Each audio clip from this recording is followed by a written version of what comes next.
كندا دي بلد كبيرة جدا، بس تاريخها مش قد حجمها. في الأول كان سكانها الأصليين اللي بنسميهم الشعوب الأولى عايشين من آلاف السنين،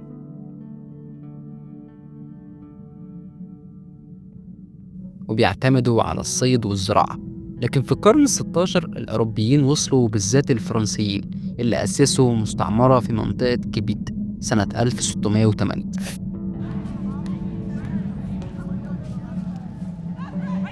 لكن البريطانيين مسكتوش ودخلوا في حروب مع الفرنسيين، وفي الآخر استولوا على كندا سنة 1763. ومع الوقت كندا تحولت لدولة مستقلة سنة 1867، لكن فضلت جزء من الكامونولويس البريطاني.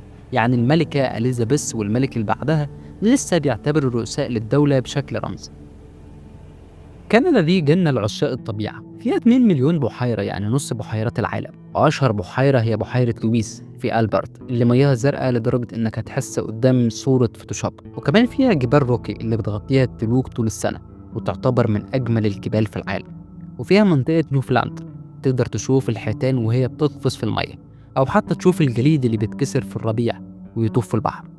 لكن الحاجة اللي هتبهرك أكتر هو الشفق القطبي في منطقة يوكان، اللي بتكون السما فيها مليانة ألوان خضراء وزرقاء، مشهد خيالي مش هتشوفه غير في أماكن قليلة في العالم.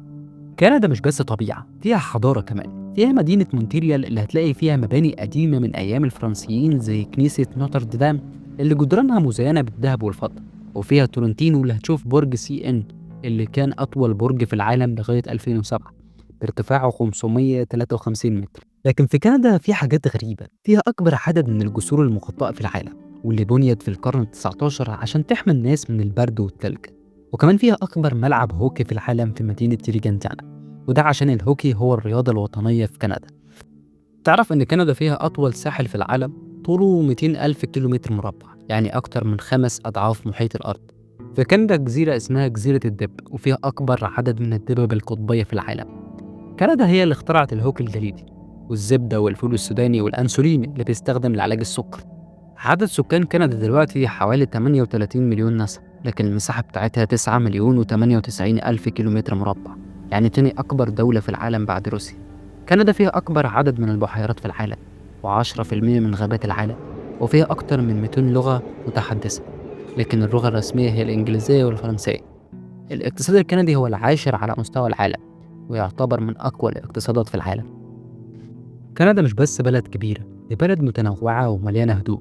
الكنديين معروفين بأدبهم وترحابهم بالغرباء، وده واضح في شعاراتهم اللي هي من البحر للبحر. وكمان كندا من أكتر الدول اللي بتستقبل مهاجرين من كل أنحاء العالم، وده خلى البلد مليانة ثقافات وألوان. لكن السحر الحقيقي اللي خلى كندا تفضل مميزة هو التوازن ما بين التطوير والطبيعة.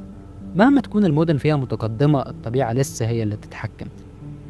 لو عايز تجربة مختلفة مش بس سياحة عادية، كندا بتديك كل حاجة، من طبيعة جميلة لحضارة بتنقلك ما بين القديم والحديث، وشعب بيخليك تحس إنك في بلدك مهما تكون سمعت عنها هي أجمل بكتير. يا رب يكون عجبك الفيديو.